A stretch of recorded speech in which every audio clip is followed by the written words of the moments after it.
Hey guys, Shadylikeatree here, and last week I visited the zoo. To me, zoos are important to their community. They're a place for children to learn and wonder, for science to discover and conserve, and for people to gather and witness nature.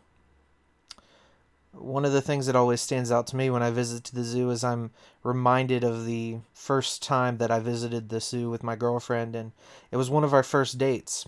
It was the first place we held hands, and to me, it's always going to be a memorable place just for that. As a child, I remember going multiple times a week. My mom made a point to teach me about animals after I thought elephants were an animal with two tails.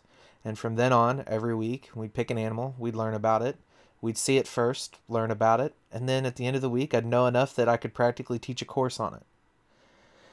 The thing is about my local zoo is they make a lot of conservation efforts. They actively try to showcase what humans do and have done to animals in both cruelty and driving animals to extinction. My local zoo has breeding programs for elephants, tigers, and polar bears, just to name a few. Picture here are all the manatees the zoo has taken in, and many of them have been rehabilitated and sent back into the wild to live happy and healthy lives. And that too is the thing. Recently, one of the zoo's older gorillas, Kolo, died. Kolo was 60 years old and was the first gorilla born in captivity, and the zoo's conservation efforts in regards to the African and Asian habitats and animals that are a part of those have not been lost on those who visit.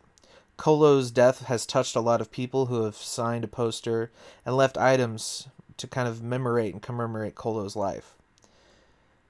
There are plenty of opportunities to donate through the zoo, not just to Kolo and the gorilla conservation efforts, but to the manatees, to the polar bears, and to many other different causes. I know some people look at zoos and only see cages too small and animals that are unhappy, but I think that's a matter of perspective.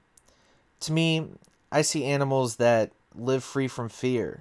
I see people around them understanding and watching them and getting a first-hand experience and, for lack of a better word, humanizing these animals and understanding that they're not some far off place and some mythical creature that you never can relate to.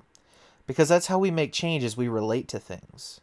No one has ever stood up for a cause that they can't at all relate to or understand. And I think if we understand and come together and witness these animals, that we're going to be better for it and they're going to be better for it. I see people who spend their whole lives trying to stop extinction and rehabilitate animals and save their habitats, and their efforts don't go unnoticed. Thank you guys for watching. These have been my thoughts from the zoo. Take care, and I'll see you next time.